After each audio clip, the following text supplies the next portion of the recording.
안녕하세요. 저는 올해 37의 주부입니다. 요즘 무더위가 너무 심한데 시댁이며 남편한테 스트레스까지 받으려니 2중 3중으로 짜증이 나는데요. 오늘은 제가 남편이랑 시어머니를 시원하게 엿먹인 일을 털어놓고자 합니다. 지금 남편, 시어머니 때문에 고생하시는 며느리분들 있으면 제 사연 듣고 힘냈으면 좋겠어요. 생각해보면 제 인생은 결혼 전과 결혼 후로 나눠집니다. 결혼 전까지는 엄청 부잣집 딸로 꽃길을 걸었던 처녀 시절이었는데 남편과 결혼하고 미친 시어머니한테 시달리면서 점점 먹구름이 끼고 완전히 망해갔죠. 정말 여자 팔자는 뒤움박 팔자고 남편 잘 만나냐 못 만나냐에 따라 완전히 달라진다는 말은 지금 시대에는 통하지 않는다고. 남편 시어머니와 어떻든 간에 제 인생은 따로 있다고 생각했는데 완전히 틀린 생각이더라고요. 요즘 세상에도 남편을 누구 만나냐에 따라 여자 팔자는 완전히 바뀌고 나락으로 떨어질 수 있는 것 같아요. 지금 생각해보면 제가 이렇게 시집을 잘못 온 이유는 기본적으로 사람에 대한 경계심이 너무 없었던 것 때문인 것 같아요. 저희 집이 솔직히 잘 살고 부모님 사이 좋고 화목해서 미친 시어머니 갑질과 시집살이 때문에 온갖 스트레스 받고 무개념 남편하고 피 터지게 싸우고 뭐 그런 일은 막장 드라마에서나 일어나는 아주 드문 일로 생각했고 그래서 저는 세상 사람들이 너무 나쁘진 않을 거라 생각했는데요. 지금 생각해보면 너무 순진하고 바보 같았고 저희 부모님이 저를 너무 온실 안 화초처럼 귀하게 키운 게 문제였던 것 같아요. 저희 아버지는 부동산 임대업을 하시는데 대한민국 부동산은 뭐 제가 말 안 해도 다들 잘 아실 겁니다. 엄청나게 오르고 또 올라서 미리 부동산 사놓은 사람 중에서 돈 못 번 사람이 거의 없잖아요.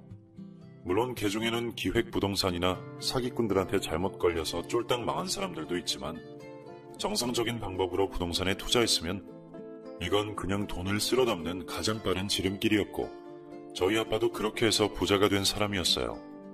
그리고 부모님의 하나뿐인 외동딸인 저는 그 혜택을 많이 누리고 자랐고 솔직히 제 주위 이웃이나 친구들이나 다 저한테 잘해줬기 때문에 세상에 정말 인간 같지도 않은 상종 못할 쓰레기들은 드라마나 영화에서나 흔하지 현실에서는 거의 드물다고 생각했습니다.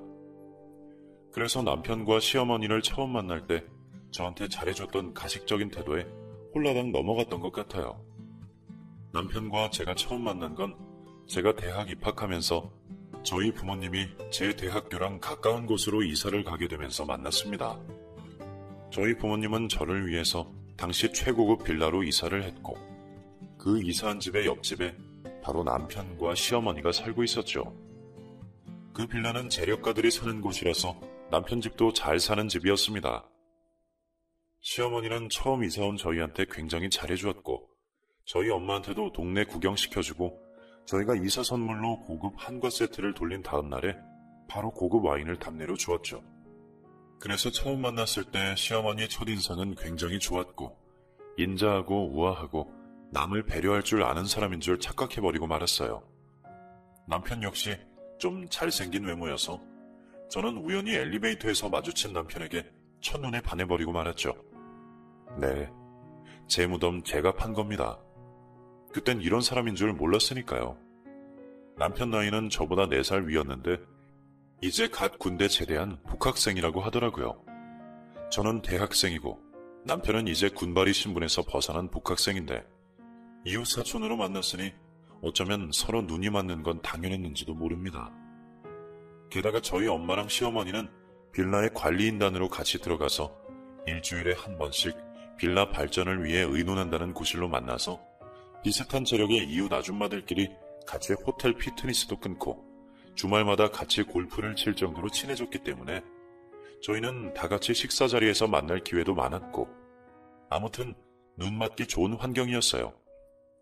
시어머니는 남편이 어릴 때 시아버지가 일찍 돌아가신 바람에 남편을 혼자 키웠는데 원래부터 시어머니 집이 잘 살아서 친정아버지한테 물려받은 재산이 많아 남부럽지 않게 잘 키워주었다고 해요.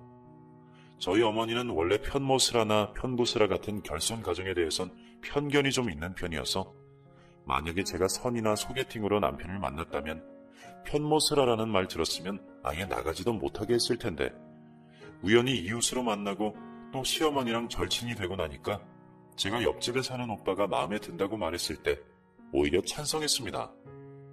우리 딸 사람 보는 눈 있네. 너 걔랑 잘 돼서 그 집 시집 가면 고생은 안 할 거야. 옆집 사람들이 아주 만나면 만날수록 사람이 진공이더라고. 그런데 어머니의 말에 아버지는 생각이 좀 달랐나 봐요. 에이, 당신도 공과사는 구분해야지. 어떻게 우리 딸을 아빠 없이 큰 집안이랑 맺을 생각을 해? 세상에 양친 밑에서 부모 사랑 듬뿍 받고 자란 사람이 얼마나 많은데. 나는 반대야. 난 우리 딸이 어떻게든 남부럽지 않고 양부모 다 살아계신 평범한 집안, 좋은 부모 밑에서 자란 사람이랑 맺어주고 싶구나. 게다가 아들은 아빠가 있고 없고가 얼마나 다른데 옆집 그 아이는 다시 생각해봤으면 좋겠다. 하지만 저도 그렇고 남편도 그렇고 그때는 혈기왕성할 때라서 서로 점점 끌리는 건 어쩔 수 없었습니다. 제가 어려서부터 형제 없이 외동으로 자라서 혼자서 노는 시간이 많다 보니 외로움을 많이 타는 편이었거든요. 그런데 옆집이랑 친하게 지내면서 늘 다정하게 대해주는 남편을 보니까 저런 다정한 사람이랑 가정을 꾸리면 외롭지 않을 거란 생각이 들었습니다. 아무래도 제가 결혼하면 안 외롭고 행복할 수 있을 거라는 뭔가 판타지 같은 게 있었나 봐요. 게다가 남편이랑은 처음에는 대화가 굉장히 잘 통했고 좋아하는 음식이나 영화, 스트레스 받는 걸 먹는 걸로 푸는 것까지 저랑 너무 비슷한 성향이었기 때문에 이 사람이랑 결혼하면 싸울 일이 없을 거라고 생각했죠. 참, 어쩜 그리 순진했는지. 어쨌든 남편과 저는 이웃집 오빠 동생 사이로 만나서 금방 서로 호감 있는, 요즘 말로 말하면 썸 타는 사이가 됐는데 그게 못마땅한 저희 아버지가 다른 사람 소개시켜주기 위해서 본격적으로 소개팅을 알아봐주고 아무튼 편모스라인 남편이랑 이어지지 못하도록 애를 썼어요. 확실히 저희 아버지가 머리가 좋은 게 제가 어린 나이여서 남자 얼굴 잘생긴 거에 흔들린 걸 정확히 알아가지고 소개시켜주는 남자들마다 양 부모 밑에서 반듯하게 큰 데다가 얼굴이 지금 남편보다 더 잘생긴 그런 남자들만 골라 소개시켜줬기 때문에 저는 금방 흔들렸습니다. 원래 그 나이가 그럴 나이잖아요. 대학생 때니까 남자 보는 눈이 뭐가 있었겠어요. 그저 잘생기고 다정하면 좋아했죠. 아무튼 그래서 저는 남편 말고 아버지한테 새로 소개받은 사람한테 마음이 막 흔들리고 있었거든요. 그래서 기왕이면 그냥 아버지 말대로 부모님 다 살아계신 소개팅남이랑 잘해볼까 생각하고 있었는데 인생사 한치 앞도 알 수 없다고 그 마음을 완전히 되돌리게 한 예상치 못한 일이 일어났습니다. 저희 빌라에는 빌라 사람들만 이용하는 수영장이 있는데 새벽 시간에는 이용하는 사람이 없어서 저는 예쁘게 몸매 관리를 하기 위해서 새벽마다 그 수영장을 이용했는데요. 여느 때처럼 몸풀기 운동을 하고 아무도 없는 수영장에서 저 혼자 여유롭게 수영을 하고 한두 바퀴 턴을 돌려고 할 때 갑자기 발에 쥐가 나서 몸을 꼼짝할 수가 없는 게 아니겠어요. 하필이면 수심이 깊은 수영장 한가운데서 속수무책으로 몸이 물에 가라앉는데 정말 숨이 턱끝까지 차오르고 머릿속이 하얘지면서 아, 이렇게 허무하게 내가 죽는 걸까? 너무 무서워졌는데요. 새벽 시간에 아무도 없는 시간대라서 이대로 꼼짝없이 죽겠구나 하는 생각이 들면서 그동안의 삶이 주마등처럼 스치고 엄마 아빠도 보고 싶고 아무도 없을 때 수영장 이용한 게 너무너무 후회스럽고 그렇게 점점 산소 부족으로 정신을 잃어가고 있을 때 순간 첨벙 하는 엄청난 물소리가 들리더니 제 몸이 누군가에 의해 끌려 올라가 어느새 수영장 바닥에 눕혀졌습니다. 저는 지상으로 올라왔는데도 숨이 안 쉬어져서 너무 고통스러운데 그때 남편이 제 얼굴을 붙잡고 열심히 인공호흡을 해주었고 숨을 쉬자마자 어지러워가지고 먹은 것도 없는데 구토를 하기 시작했어요. 남편은 그런 저의 등을 두들겨 주었고 119 요원들이 와서 저를 싣고 병원으로 데려갔습니다. 그리고 기본적인 검사를 끝내고 병실에서 쉬고 있는데 얼마 후에 너무 놀란 저희 부모님이 사색이 되어 달려오셨고 남편은 그런 부모님을 진정시키며 차분히 상황을 설명했습니다. 저희 아버지는 그 순간 남편에 대한 탐탁치 않은 마음을 버리고 완전히 남편에게 반해버렸다고 합니다. 그도 그럴 것이 하나뿐인 귀한 외동딸이 죽을 뻔한 걸 구해준 게 얼마나 고마웠겠어요. 그래서 아버지는 남편 손을 덥석 잡으며 고맙네. 고마워. 자네 아니었으면 정말 어쩔 뻔했나. 만약에 우리 딸 잘못됐으면 나도 와이프도 세상 못 살았을 거야. 자네는 우리 딸 한 명만 구한 게 아니라 우리 가족 세 사람의 목숨을 전부 구한 거나 다름없네. 내가 이 빚은 반드시 갚을 거야. 원하는 게 있으면 다 말해보게. 내 딸 목숨을 살려줬는데 내가 자네한테 뭔들 못해주겠나. 그러자 남편은 제 아버지에게 무릎을 꿇으면서 저랑 사귀는 걸 허락해달라고 박력 있게 얘기를 하더라고요. 그 모습이 얼마나 남자답던지 그 순간 저는 이 남자랑 사귀어야겠다고 결심했고, 아버지 역시 그런 남자다운 남편에게 완전히 홀라당 마음이 뺏겨서 저랑 사귀는 걸 허락한다고, 자기가 앞으로 적극 지지하겠다고 호탕하게 웃으며 말했습니다. 그렇게 저희는 사귀게 되었고 3년 정도 연애를 하다가 남편이 졸업하고 대기업에 취직을 하게 되자 자연스럽게 결혼 얘기가 나왔어요. 저 또한 남편 회사 못지않은 대기업의 합격 통보를 받아서 저희 커플에게는 완전히 격경사였는데요. 결혼 준비하면서 임신이 되는 바람에 저는 다 합격한 대기업에 제대로 다녀보지도 못하고 회사를 그만두게 되었습니다. 그래도 뭐 크게 아쉬울 건 없었어요. 솔직히 다 안 되면 아버지가 가진 건물에 카페나 차려서 장사하면 된다는 그런 안일한 생각이 있었던 것 같아요. 지금 와서 돌이켜보면 가장 후회되는 선택입니다. 여자가 아무리 집이 부자든 남편이 좋은 회사를 다니든 자기가 하는 일이 분명하고 커리어를 쌓아나가는 게 얼마나 중요한 일인지 그때는 왜 몰랐을까요? 아무튼 그래도 그때는 인성 좋은 시어머니랑 잘생기고 다정한 남편 만나서 결혼 잘하는 줄 알고 굉장히 행복하게 결혼 준비를 했어요. 집안끼리 정겨운 이웃사촌으로 지내와서 상견례부터 예물, 예당, 혼수 등 전부 서로 최고급으로 준비하면서 화기애애하게 진행하였고, 시어머니는 남편 취직한 회사랑 가까운 곳에 최고급 아파트를 신혼집으로 얻어주었고, 저희 엄마 아빠는 임신한 저를 위해 가사 도우미까지 고용해줘서 저희 부부는 아쉬울 것 없이 행복한 신혼생활을 보낼 수 있었는데요. 아이를 낳고 나서도 친정 부모님이 베이비시터를 추가로 고용해줘서 다른 초보 엄마들보다는 훨씬 여유로운 생활을 할 수 있었습니다. 그렇게 행복하게 잘 살 줄 알았는데 결혼 초반의 행복은 너무 짧았어요. 그 사람이 어떤 사람인가는 내가 힘들 때 어떻게 대하나를 보면 알 수 있다고 하잖아요. 저희 딸아이가 5살 정도 됐을 때 아버지 사업이 힘들어지기 시작하자 시어머니는 서서히 태도를 달리하더니 저희 아버지가 스트레스로 위암 2기 선고를 받고 병원 생활을 하기 시작하면서 투병비 때문에 형편이 빠듯해지자 완전히 저를 무시하기 시작했습니다. 예, 네 친정 얘기는 들었다. 빌라 팔아서 이사갈 정도면 네 아버지는 돈 관리를 어떻게 하신 거니? 게다가 니네 집 가사도우미랑 베이비시터도 그만두게 한다면서? 넌 음식도 못하고 살림도 못하는데 아줌마부터 그만두게 하면 어떡하니? 이것 때문에 우리 아들 힘들게 하는 건 내가 죽어도 못 본다. 저는 그 말에 좀 어이가 없었습니다. 아니, 아줌마들이 그만둬서 제일 힘든 건 뭐니 해도 저잖아요. 그런데 남편만 걱정하는 모습을 보니까 정말 정이 뚝 떨어지더라고요. 정말 제가 알던 시어머니가 맞는지 의심스러울 정도였죠. 그동안 저한테 잘 대해줬던 거 저 위하는 척하면서 나는 우리 아들보다 며느리가 더 좋아.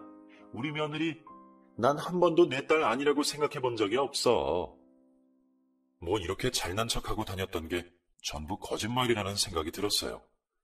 저는 시어머니가 너무 섭섭하고 미워서 불만을 터뜨렸습니다. 어머님, 제 걱정은 안 되고 이 상황에 남편 걱정만 하시는 거예요? 지금 하루 종일 살림하고 육아하느라고 고생하는 사람은 전데요. 그러자 시어머니는 화를 내더라고요. 그거야 네 아버지가 사업 실패하고 건강관리까지 잘못해서 힘들어진 걸 나보고 뭐 어쩌라고. 근데 그것 때문에 우리 아들까지 고생하니까 너무 가슴이 아파 죽겠는데 너는 네 남편한테 미안하지도 않니? 그리고 육아 살림 아무리 힘들어도 돈 버는 거에 비하면 세 발의 피야. 그런데 우리 아들 힘들게 돈 벌고 들어오면 반찬이며 밥이며 제대로 안 차려준다며. 너 네 남편이 퇴근하고 야근 있다고 늦게 들어온 날 많았지? 그거 사실 우리 집에서 몰래 저녁 먹고 가느라 늦은 날도 많아. 오죽하면 그렇게 식성이 좋은 애가 네 반찬을 먹느니 편의점 햄버거가 낫겠다고 하겠니? 아무튼 나 우리 아들이 고생하는 거 불쌍해서 더는 못 보겠으니까 니들 내 빌라로 들어와 살아라. 지금 너희 집 사정도 안 좋아졌는데 한 푼이라도 아껴야지. 막말로 한 달 생활비 우리 아들이 번 돈으로 다 내고 있지 않니? 솔직히 네 친정이 안 망했으면 사돈 빌라로 들어가라고 했을 텐데 사돈 내가 이사 가버렸으니 어쩌겠니? 나라도 니들을 걷어줘야지. 아무튼 네가 살림하는 법, 요리하는 법 전부 능숙하게 배울 때까지 당분간 내 집으로 들어와서 지내. 하여튼 나 같은 시어머니가 어딨니? 넌 정말 복이 많은 건 줄 알아. 저는 시어머니의 그 말에 너무 기가 막히고 어이없었지만 바로 합가 제안을 받아들였죠. 사실 그 당시에 제가 갑자기 살림이랑 육아를 동시에 떠맡으면서 너무 힘들었기에 그게 누구든 도움이 절실히 필요했어요. 정말 아니라고 멍청한 생각이었죠. 결국 세상 물정 모르는 저는 시어머니 혼자 사는 빌라로 들어가겠다는 지금 생각해도 잘못된 선택을 하고야 말았습니다. 사람이 힘들면 지푸라기라도 잡고 싶잖아요. 그리고 그때는 시어머니가 제게 말은 싸가지 없게 해도 막상 들어와서 살면 살림도 도와주고 아이도 봐줄 거라고 믿었거든요. 그런데 세상에 시어머니 빌라에 들어가 사는 순간 제가 며느리가 아닌 가정부 식순이가 돼버린 게 아니겠어요. 시어머니는 저희 부부가 본인 집에 들어가서 살자마자 바로 가사 도우미를 해고시켜버렸습니다. 처음에는 너무 황당해서 당연히 따졌죠. 말도 안 된다고 이런 법이 어딨냐고 하자 시어머니는 오히려 저한테 화를 냈죠. 당연한 거 아니니? 세상 천지의 며느리랑 같이 사는데 가사 도우미 쓰는 시어머니 있으면 어디 한번 나와보라 그래. 그것도 네가 남의 집 며느리처럼 판검사, 의사처럼 잘 나가지고 월천씩 꼬박꼬박 벌어다주면 또 모르겠지만 집에서 피둥피둥 놀면서 아줌마까지 쓰려는 썩어빠진 정신머리 그거 싹 뜯어 고쳐야 된다 너. 어머님, 그럼 저희 신혼 때 우리 아빠가 저 가사 도우미 베이비시터 다 고용해줄 때는 왜 그런 말 하나도 안 하셨어요? 그때는 오히려 집에서 살림하는 게 제일 힘든 일이라면서 제 편 들어주셨잖아요. 근데 왜 갑자기 말 바꾸시는 건데요? 어머, 얘 시어머니한테 말하는 것 좀 봐. 말을 바꾸다니 그게 지금 시어머니한테 할 소리니? 그리고 그때는 네 아버지 돈이니까 돈질을 하는 거 상관없었지만 지금은 내 돈이니까 내 집에서 내 아들 돈으로 그런 돈질을 하는 걸 나는 못 본다. 그리고 너 언제까지 가사 도우미 베이비시터한테 가사랑 육아 맡기고 놀 생각이니? 지금이라도 요리, 청소, 빨래 배워서 어떻게든 스스로 잘할 생각을 해. 자꾸 돈으로 해결할 생각하지 말고. 이제 니네 집도 어려워졌으니까 예전 생각하지 말고 열심히 배워야 되지 않겠어? 저는 시어머니의 그 말에 그동안 제가 얼마나 어리석었는지 확실히 느낄 수 있었습니다. 시어머니는 그동안 그저 저희 집이 부자라서 저한테 딸처럼 잘 대해줬을 뿐이고 사실은 단 한 번도 저를 위하거나 아낀 적이 없었던 거라는 걸 바보같이 너무 늦게 깨달았던 거죠. 아무튼 그렇게 시댁에 들어간 후에는 오히려 살던 아파트보다 더 평수 넓은 시댁 빌라를 청소하고 관리하느라 저는 하루 종일 가사노동에 시달려야 했습니다. 얼마나 심하게 집안일을 시키던지 일주일도 안 되어 몸살로 몸져 누울 정도였습니다. 그래도 꿋꿋이 제게 청소를 시키고 온갖 잡다한 일들을 모두 시키더라고요. 이때 정말 시어머니가 악마라는 것을 처음 느끼게 되었습니다. 그동안 제게 잘해주었던 건 모두 연기였는데요. 사람이 어떻게 이렇게 잔인하고 앞뒤가 다를 수 있는지 처음 느껴보는 매정한 현실에 부모님 얼굴만 생각이 나더라고요. 하지만 부모님께 도움을 청할 수도 없었습니다. 어려워진 회사 일과 안 좋아진 몸 상태로 인해 정신적으로나 육체적으로나 힘든 아버지와 그런 아버지를 아침부터 저녁까지 옆에서 병간호하는 어머니께 차마 걱정을 끼쳐드리고 싶지 않았습니다. 결국 오롯이 저 혼자서 시어머니의 혹독한 시집살이를 감당했죠. 제 남편은 뭐하고 있었냐고요? 철저하게 방관하고 또 방관했습니다. 가끔 결혼한 친구들이 자기 남편은 그저 남의 편인 것만 같다고 말할 때 웃음만 났었는데요. 왜냐하면 그때는 나와는 전혀 상관없는 일이라고 생각했기 때문이에요. 그렇게 저만 바라봐주고 다정한 남편이 이상하게 시댁에 들어오고 나서부터는 시어머니처럼 180도 사람이 변하더라고요. 과거 신혼집에서 우리 둘이 함께 살 때는 주말마다 제게 아침을 차려주곤 했는데요. 뭐 그렇다고 해서 거창한 요리는 아니고 간단하게 토스트랑 계란 후라이해서 침대로 가져다 주곤 했습니다. 그랬던 자상한 남편이 이 집에 들어오고 나서부터 주말에 요리를 해주기는커녕 12시 전에 일어나는 꼴을 단 한 번도 보지 못했습니다. 그 밖에도 우리 둘이 살 때는 자잘한 저의 심부름 부탁도 곧잘 들어주던 남편이었는데요. 이제는 간단하게 뭐 갖다 달라는 말도 시어머니 눈치가 보여 차마 부탁하지 못하겠더라고요. 이처럼 남편은 제가 시어머니 잔소리 때문에 힘들어하는 것을 뻔히 알았지만 늘 네가 참으라는 말로 저를 회유했습니다. 그러니 그 전에 좋았던 부부 금슬도 이 집에 들어오고 나서부터는 완전 금이 갔습니다. 게다가 날이 갈수록 자기 엄마 앞에서 기세등등해서 저를 하대하는 남편의 모습에 마음에 큰 상처를 입었습니다. 게다가 뻔뻔한 시어머니는 저를 그렇게 부려먹고 시집살이를 시키면서도 남 앞에서는 저한테 잘해주는 척하면서 온갖 착한 척 연기를 하더라고요.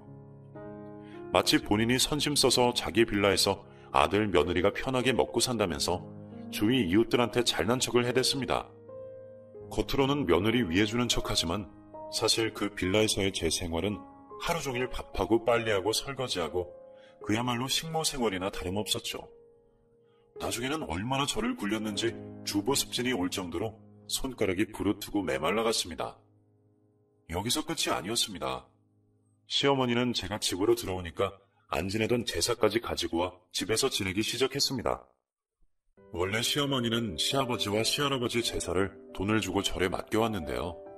그래서 결혼 전에 저희 부모님께 제사 문제는 절대 걱정하지 말라고, 따님이 자기네 집 조상 제사상 차릴 일은 없다면서 이런 시댁 없을 거라고 호언장담하셨죠.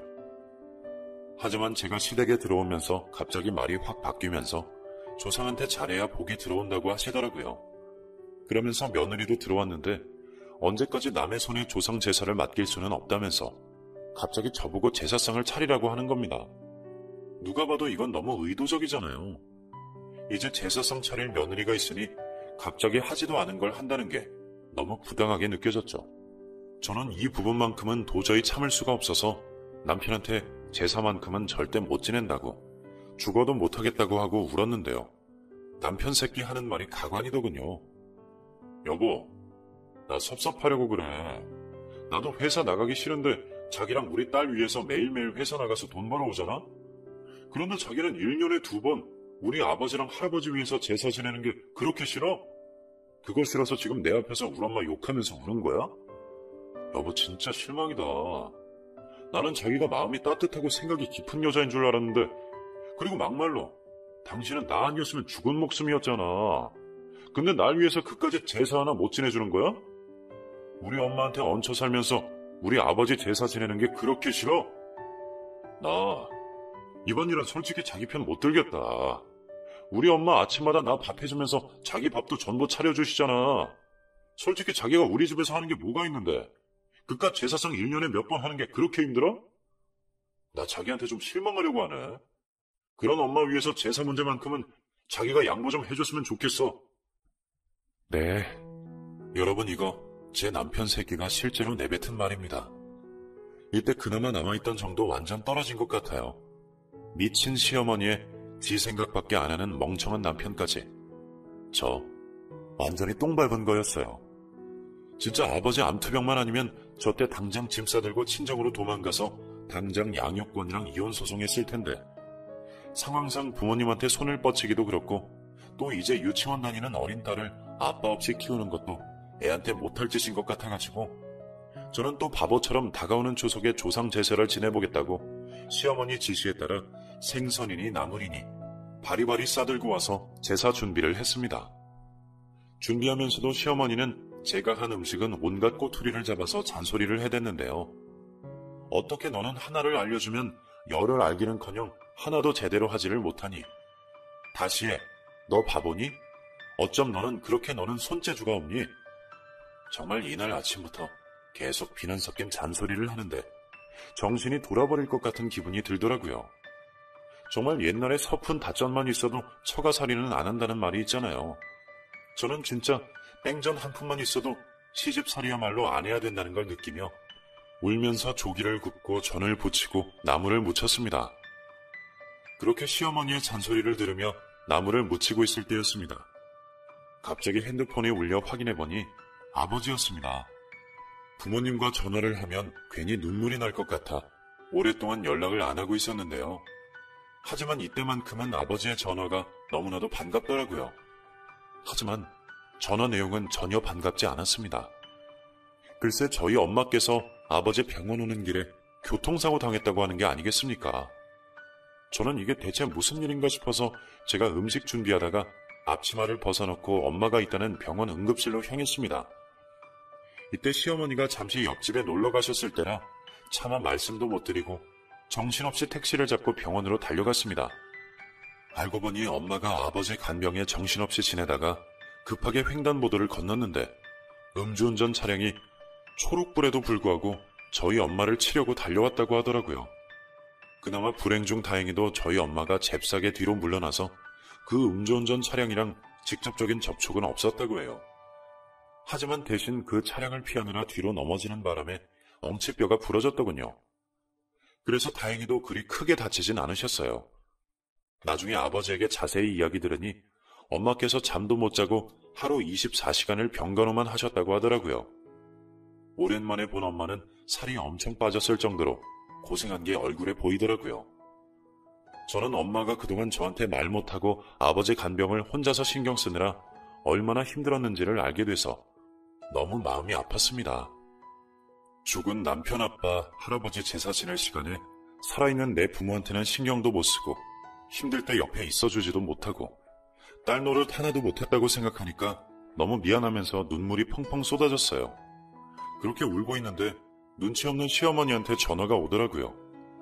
너는 제사 음식 준비하다가 어디 간 거야? 당장 귀여우지 못해? 소리치는 시어머니에게 저 지금 병원이라고 저희 엄마 교통사고 났다고 말했는데 시어머니는 그제야 조금 놀래서 그럼 사돈 죽는 거냐고 묻는 게 아니겠어요? 저는 그 말도 너무 소름 돋더라고요. 보통 사돈이 교통사고 났다고 하면 그럼 죽는 거냐고 물어보는 게 아니라 몸은 괜찮냐고 물어봐야 하는 게 아닌가요? 이 무슨 경우 없는 말인지 너무 황당하고 화가 났지만 일단 그 상황에서 엄마가 다치지 않은 게 중요했기에 대강 설명해드렸어요. 다행히 엄마가 생명에는 지장 없고 엉치뼈만 다쳐서 치료받으면 나을 거라고 했고 오늘은 엉치뼈 다친 엄마와 항암 치료 중인 아버지를 위해서 부모님 곁에 있어야 되니까 제사 준비는 시어머니 혼자서 하라고 하고 전화를 끊었습니다. 그런데 그러고 1시간쯤 뒤에 시어머니가 찾아와서 병원 휴게실로 오라며 불러내는 게 아니겠어요? 저는 시어머니가 그래도 사람이라서 우리 부모님 문병 온 건가? 하는 생각에 병원 휴게실로 나갔는데요. 저를 보자마자 다짜고짜 뺨을 때리는데 이게 무슨 일인가 싶더라고요. 놀라서 뺨을 감싸는 저한테 시어머니는 화를 냈습니다. 내가 아주 네 친정부모 때문에 못 살아. 결혼하면 출가 외인인데 어떻게 시댁 제삿날 며느리가 제사상을 못 차리게 만드니? 네 엄마가 죽은 것도 아니고 그깟 꼬리뼈 살짝 다친 거 가지고 어디서 건방지게 시댁 제사를 며느리가 빠져? 이건 우리 집안을 네가 무시하는 행동이야. 너 당장 집으로 뛰어와서 오늘 자정전에 제사 지내도록 해. 내 말 알아들어? 이게 다 무슨 소리예요? 제사라니. 지금 우리 애한테 제사 지내라고 하는 거예요? 저희 아빠가 놀라서 저희를 보고 묻더군요. 그러자 시어머니는 어머나 사돈, 암이라고 들었는데 생각보다 멀쩡하시네요. 이러는 겁니다. 네, 멀쩡해서 아쉬운 표정입니다. 왜요? 설마 암으로 제가 어떻게 되기를 바라고 계신 건 아니겠죠? 시어머니는 저희 아빠가 노려보자 꼬랑지 팍 내리더니 그럴 리가 있냐면서 가증스럽게 웃더군요. 저는 더는 참지 못하고 아빠에게 그동안 있었던 일을 울면서 말했습니다. 아빠, 사실은 나 시어머니 댁 들어가고 난 후부터 손이 부르틀 정도로 매일매일 하루 종일 일만 해요. 우리 친정에서 일하던 도우미 아줌마, 그 아줌마보다 내가 더 일을 많이 한다면 아빠 믿을 수 있겠어요? 그 말에 시어머니는 얼굴이 창백해져서 뭘 아픈 사람한테 그런 얘기를 하냐고 집에 가서 우리끼리 해결하자면서 제 손을 이끌었지만 저는 시어머니의 손을 뿌리치면서 그간의 만행들을 폭로했습니다. 제 얘기를 다 들은 아버지는 얼굴이 시뻘개지면서 시어머니를 노려봤습니다. 당신은 결혼할 때 뭐라 그랬어? 딸 하나 얻었다고 생각하고 엄마의 마음으로 내 딸 잘 돌보겠다고 손에 물 한 방울 안 묻히고 공주님처럼 모시겠다고 하지 않았어? 그래서 내가 당신 빚 10억이나 갚아주고 내 딸 부탁한 거잖아. 저는 아빠의 말에 너무 놀랐어요. 빚 10억을 갚아주다니. 듣도 보도 못한 처음 듣는 얘기에 대체 무슨 말이냐고 물었는데 세상에, 알고 보니 시어머니랑 저희 엄마랑 같이 있던 빌라 관리인 모임. 거기서 시어머니가 사람들 돈 모아서 엄한 해외 선물에 투자했다가 30억의 빚을 졌다는 겁니다. 빌라 사람들 다 뒤집어지고 돈 못 갚고 일 잘못되면 뉴스에 날 정도로 심각한 사안이었는데 시어머니는 다행히 어디서 돈을 끌어다가 20억은 갚았는데 남은 10억은 도저히 어찌할 수가 없어서 저희 아빠한테 손을 내밀었던 겁니다. 당시 저는 남편과 결혼 준비 중에 뱃속에 아이가 생겼을 때라서 아빠는 어쩔 수 없이 시어머니한테 저 몰래 10억을 건네준 것이었죠. 그리고 철저히 저에게 비밀로 해달라는 시어머니 부탁을 고지고대로 들어주신 거죠. 알고 보니 10억을 빌려준 사실은 저희 남편도 알고 있더라고요. 저는 이 말 듣는데 진짜 온몸에 피가 거꾸로 솟는 느낌이더라고요. 결혼해서 저한테 잘해준다는 말로 우리 아빠한테 10억이나 삥을 뜯어놓고 나를 이딴 식모 취급을 했다니. 저는 너무 화가 나서 그 자리에서 시어머니 면상에 침을 뱉어주었습니다. 우리 아빠 돈 당장 다 갚아요. 그리고 니들 재산은 니들끼리 지내고 난 당신 아들이랑 이혼할 거니까 우리 아빠 돈 당장 갚아요. 알겠어요? 그리고 당신 제정신 아닌 것 같으니까 웬만하면 정신병원 진료 받아보고. 시어머니는 제가 눈이 뒤집혀서 고래고래 소리 지르고 화를 내자 뭔가 오해가 있다면서 나중에 다 갚아주려 했다는 둥 개소리를 짓거려대기 시작했는데 잠시 뒤 경찰이 도착했습니다. 모든 진실을 알게 된 아버지가 분노로 부들부들 떨다가 경찰에 시어머니를 사기죄로 신고했더라고요. 시어머니는 경찰이 도착하자 너무 놀라서 아버지한테 소리쳤습니다. 사기죄란요? 사돈! 항암 치료받더니 미친 거 아니에요? 그리고 그 돈은 딸 시집 보내면서 지참금 개념으로 나한테 그냥 준 거잖아요. 근데 이제 와서 그 돈 안 갚는다고 사기라니. 이런 식으로 사람 고소할 거면 세상 천지 아들 장가 보낸 사람 중에 고소가 안 될 사람이 없겠네. 안 그래요? 그리고 솔직히 우리 아들이 당신 딸 목숨 구해준 목숨값이라고 해도 10억이면 비싼 돈 아니잖아. 사람이 고마운 줄 알아야지. 저는 그 말에 확실히 시모가 정신병자라는 걸 다시 한번 느낄 수 있었습니다. 다행히 저희 아버지는 호구가 아니셨기에 시어머니에게 돈을 빌려주면서 확실한 증거를 남겨두었는데요. 그때 당시 시모가 쓴 각서, 차용증을 전부 가지고 계시더라고요. 그 각서 내용을 보고 저는 울컥했습니다. 저한테 잘해주고 고생 안 시키고 스트레스 안 받게 하는 조건으로 10억을 준다는 게 분명 명시됐고 혹시라도 저희 부부가 시어머니 또는 남편의 유책으로 인해 이혼하거나 시댁이 저를 괴롭힐 때는 이 돈 10억은 반드시 갚아야 한다고 변호사 공증까지 받아놨더라고요. 시어머니가 저를 힘들게 한 증거는 제 핸드폰 문자만 봐도 차고 넘쳐서 시어머니는 당연히 저희 부부가 이혼하면 법적으로 10억을 저희 아빠한테 반환해야 한다고 아니면 사기죄가 성립된다고 변호사 여러 명이 말해줬기 때문에 저희는 본격적으로 소송을 진행했습니다. 저는 남편을 상대로 이혼 소송을, 저희 아버지는 시어머니 상대로 돈을 반환해달라는 민사소송을 동시에 진행했습니다. 그러니 그제서야 남편과 시어머니는 비굴하게 저희 부녀를 찾아와서 무릎도 꿇어보고 눈물 흘리면서 애원도 하더라고요. 제가 빌라 들어와 살 때는 그렇게 갑질을 해대면서 나를 식모처럼 취급하고 하대했으면서 이제 저희 아빠가 무섭게 나오니까 주인한테 꼬랑지 흔드는 개처럼 알아서 기더라고요. 완전 바짝 졸아서는 미안하다고 사과하는 모습을 보니까 정말 꼴도 보기 싫고 역겹더라고요. 나중에 저희 엄마 퇴원했을 때는 명품 가방을 선물로 들고 찾아와서 온갖 가만이설을 늘어놓았는데 저희 엄마가 명품 가방 집어 던지면서 다시는 찾아오지 말라고 하자 또 본색을 드러내며 협박하더라고요. 네 딸이 누구 때문에 살았는데 그때 수영장에서 우리 아들이 구해주지 않았음 벌써 황천길 걷고 있었을걸. 우리 아들 덕분에 목숨 건진 주제에 어디서 은혜를 원수로 갚아? 목숨 구해준 대가가 고소하는 거냐? 나 가만 당하고 있지는 않을 거야. 당신 분명히 우리 아들이 딸 목숨 구해줄 때 원하는 거 다 해주기로 했잖아. 이 10억은 우리 아들이 당신 딸 살려준 대가니까 사기 아니야. 두고 봐.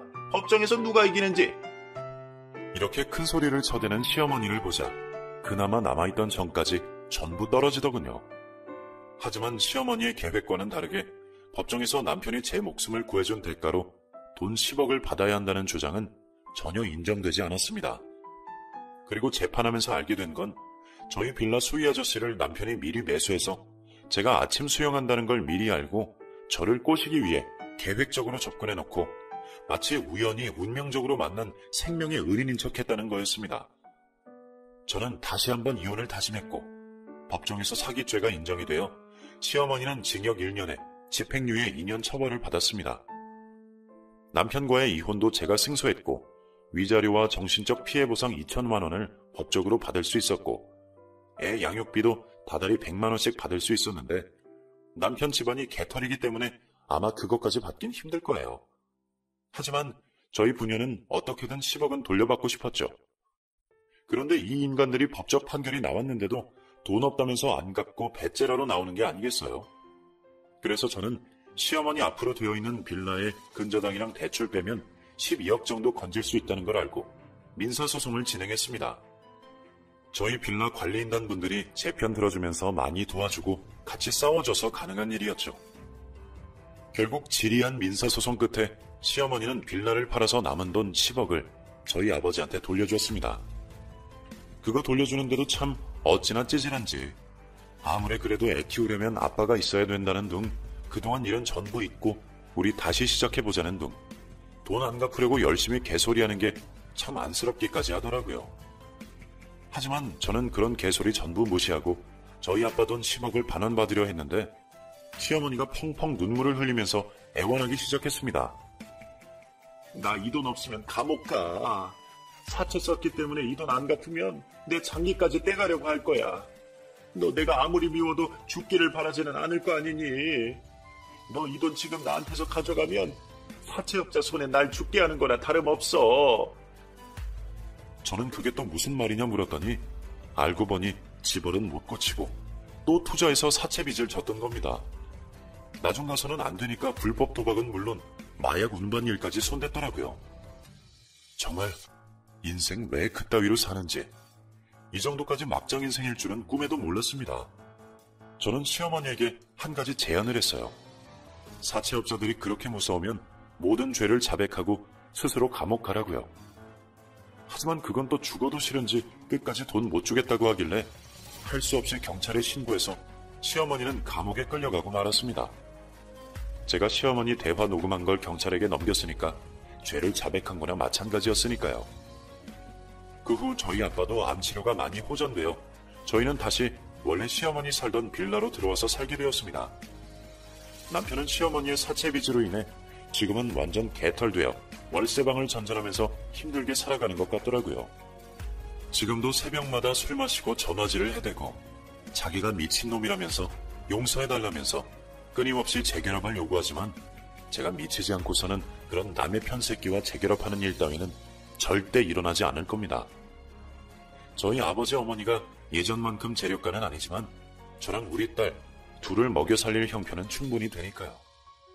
이제는 저도 딸을 위해서 코로나 끝나면 카페라도 차려보려 합니다. 한번 이렇게 사람에게 크게 데이고 나니 참 깨닫는 게 많은데요. 그간 너무 인생을 평탄하게 살아서 인생 교훈이라고 생각하고 이제는 훌훌 털어버리려고 합니다. 긴 사연 들어주셔서 감사드리고 여러분도 모두 행복하시길 바랍니다.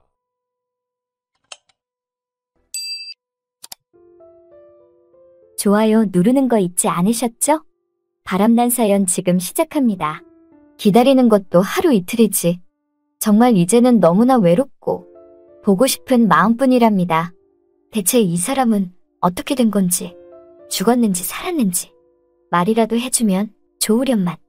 하염없이 실종된 남편을 기다리는 것도 이젠 지쳐만 가네요. 남편이 실종된 지 어느덧 5년째. 고기잡이 배를 타고 폭풍우에 휘말려 돌아오지 않는 남편이기에 당연히 죽었다고 생각해야 맞지만 왜 이렇게 남편의 죽음이 믿겨지지 않는지. 오늘도 하염없이 남편이 오기만을 기다리는 50대 후반의 아내랍니다. 그렇게 바닷가 마을에 살면서 하루 벌어 하루 먹고 살아가고 있는 제게 김씨 아줌마가 그러더라고요. 아니, 언제까지 그렇게 살 거야? 이제 죽은 남편 기다리는 거 그만하고 다른 남자 한번 만나봐. 그렇게 말을 하길래 난 김씨 아줌마에게 다 늙은 나이에 다른 남자가 어딨냐며, 그리고 남편이 확실히 죽었다는 증거도 없지 않냐고 말하니까 김씨 아줌마는 나에게 정씨 어떠냐고 말을 하더라고요. 정씨라면 얼마 전에 호래비가 된 우리 마을 남정네인데 뜬금없이 정씨와 짝을 맺어주려는 이 아줌마. 난 그래서 그게 말이 되냐며 오래전부터 마을에서 친척보다 가깝게 지내온 남정네를 지아비로 어떻게 맞이하냐고 말을 하니 그게 무슨 문제가 되냐며, 오히려 그게 좋은 거 아니냐고 말을 하는데 전 그 말을 들으니 왜 이렇게 고민이 되던지. 어차피 외롭기도 하고 이제는 저도 지칠 대로 지친 상태였거든요. 그러던 어느 날 우리 집에 정씨가 찾아왔더라고요. 그리고 한 손에는 소고기 한우가 담긴 봉지를 건네주면서 이거 읍내에서 사왔다며 먹으라고 말을 하는데 난 웬 한우냐고 말을 하니까 말을 막 얼버무리지 뭐예요. 그러고 보니 정씨가 나를 보는 눈빛도 평소와 다른 것 같고 어느덧 나도 정씨가 이상하게 신경이 쓰였답니다. 아무튼 소고기를 주러 온 정씨를 그냥 돌려보내기 뭐해서 일단 안으로 들어오라고 하니까 정씨가 집 안에 들어왔어요. 그때가 일 끝내고 집에 돌아왔을 때니까 이것저것 끝내고 저녁 7시쯤 되었답니다. 전 술상을 봐왔어요. 저도 모르게 그냥 정씨와 술 한잔 마시고 싶었거든요. 정씨는 나에게 웬 술상을 다 봤냐고 하길래 그냥 정씨랑 한번 허심탄회하게 얘기나 하며 술 한잔 같이 하자고 하니까 정씨가 그러자고 하더라고요. 술을 마시면서 하소연을 하기 시작했죠. 난 벌써 과부로 산지 5년째라고 하면서 이 나이에 남자 없이도 잘 살 줄 알았는데 천만의 말씀 만만의 콩떡이라며 이 나이가 되니 더욱더 외롭고 더욱더 혼자 사는 게 힘들다고 말을 했답니다. 그랬더니 정씨 또한 자기 역시도 마누라 죽은 지 석 달 정도밖에 안 됐지만 벌써부터 새 장가를 들어야겠다는 생각이 든다며 죽은 마누라에게 미안하지만 이렇게 혼자 사는 게 너무나도 적적하고 힘들다고 하더라고요. 그 말을 듣는 순간 우리는 서로 찌릿찌릿 전기가 통한 듯 서로 짜릿한 눈빛 교환을 했고 급기야 그 자리에서 그만 다음 날이 되었답니다. 눈을 뜨고 일어나니 어제 먹은 술상이 머리맡에 있더라고요. 그리고 옆자리를 보니 아무도 없었고 정씨가 갔나 싶었답니다. 분명히 어제 정씨랑 눈빛 교환을 한 뒤 바로 그 자리에서 함께한 것 같은데 이상하다는 생각이 들었죠. 그런데 이상했습니다. 정씨와 술을 마신 그날부터 죽었는지 살았는지도 모르는 돌아오지 않는 남편은 생각도 안 나고. 여러분이 지금 듣고 계신 채널은 바람난 사연 채널입니다. 이상하게 자꾸만 정씨만 보고 싶은 거예요. 정씨가 다시 우리 집에 와줬으면 좋겠고 정씨가 나에게 마음을 활짝 열어줬으면 좋겠고 정씨가 먼저 나에게 같이 살자고 말하면 솔직히 같이 살고 싶다는 생각까지 들었답니다. 그런 마음들로 어느덧 정씨에 대한 마음이 깊어질 때쯤 일터에서 김씨 아줌마랑 일을 하고 있는데 나보고 김씨 아줌마가 그러더라고요. 그 얘기 들었냐고 하면서 그래서 내가 무슨 얘기 말하는 거냐고 하니까 나보고 하는 말이 혹시 정씨와 그렇고 그런 사이 아니지? 라고 말하면서 정씨에 대해 이야기를 하는데 난 대체 왜 그러냐며 저번에는 정씨 한번 만나보라고 하지 않았냐고 하니까 그 말을 들은 김씨 아줌마가 하는 말이 자기도 그냥 마을에서 호래비가 된 정씨가 안 됐고 나랑 잘 맞는 것 같아서 연결해 주려고 한 건데 글쎄 정씨 참모습을 보고는 큰일 날 뻔했다고 하지 뭐예요. 그래서 정씨의 참모습이라니 그게 무슨 말이냐고 하니까 아니 마을에 요즘 빨랫줄에 걸어놓은 빨래들이 없어지는 거 알고 있지 않냐며 그래서 나도 그렇다며 얼마 전에 걸어놓은 양말 한 짝이 없어졌다고 말하니까 자기는 고작 양말 한 짝이겠지만 김씨 아줌마는 고쟁이가 없어졌다고 말했고 다른 안악들도 제각각 빨랫줄에 걸어놓은 옷들을 도둑 맞았다고 하더라고요. 그래서 전 그게 정씨랑 무슨 상관이냐고 말을 하니 그 범인이 정씨라는 소문이 있다고 말하는 김씨 아줌마. 난 그래서 그게 정말이냐고 하니까 정말이라며 그런 이상한 취미가 있는 남정네인 줄은 꿈에도 몰랐다며 절대 정씨랑 엮이지 말라고 하더라고요. 그 말을 들으니 정씨에게 정이 뚝 떨어지려고 하더라고요. 그렇게 마음을 다잡고 정씨에 대한 마음을 접어야겠다 생각하고 있던 찰나 정씨가 우리 집에 찾아왔답니다. 이번에는 날씨 추워지면 입으라며 점퍼 한 벌 사와서 저보고 입어보라고 하지 뭐예요.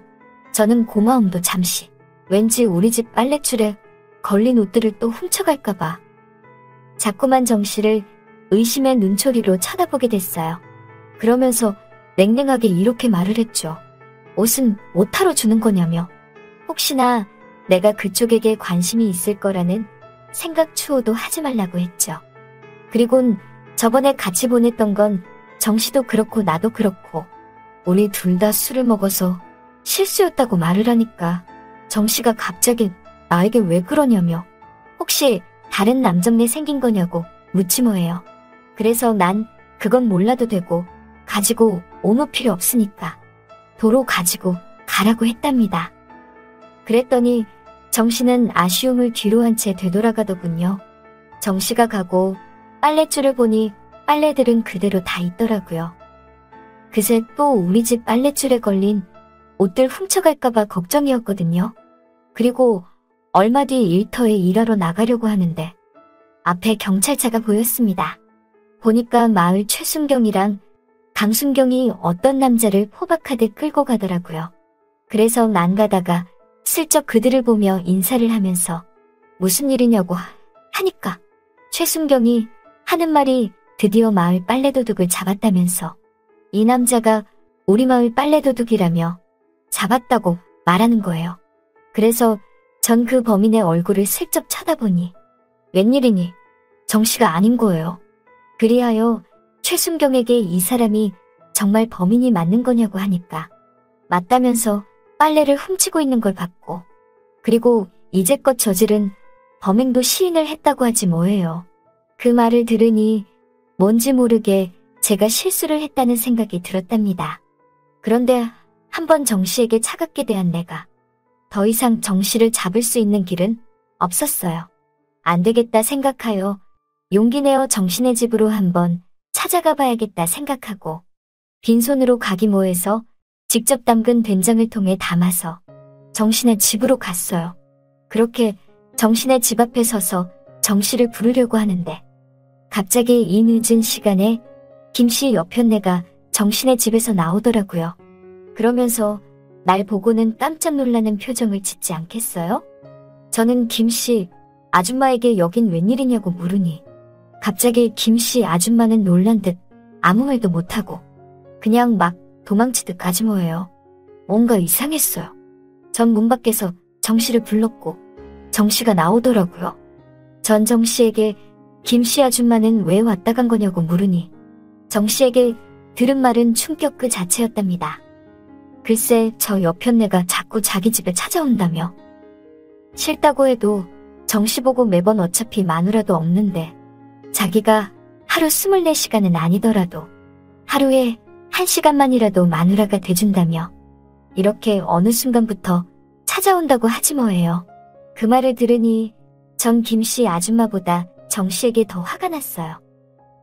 그래서 끝끝내 김씨 아줌마를 받아준 거냐고 하니까 아니라면서 오늘도 김씨 저 여편네를 내쫓은 거라고 말하며 자기에겐 나밖에 없다고 하지 않겠어요? 그 말을 들으니 이제 뭔가 퍼즐이 맞추어지는 기분이었어요. 그니까 저 여편네는 처음에 날 진심으로 정씨와 이어주려고 했지만 어느 순간부터 정씨와 불륜을 저지르고 싶어져서 나에게 빨래도둑은 정씨라며 멀리하라는 말을 한 거였죠. 하지만 뒤늦게 모든 오해는 풀리게 되었고 드디어 전 정씨와 재혼을 하며 행복하게 잘 살아가고 있답니다. 정말이지 정씨와 재혼을 안 했다면 평생 후회할 뻔했어요. 우리 둘은 이 마을에서 아마도 현재 가장 행복한 부부랍니다. 이제는 전 남편이 살아 돌아온다 한들 판은 바뀌지 않을 것 같아요. 전 이미 정씨 아내인 게 너무나 좋거든요. 아무튼 간에 이제는 외롭지 않게 지내니까 숨통이 트이는 게 살 것 같은 기분이랍니다. 솔직히 말하면 매일매일이 너무나 외로웠던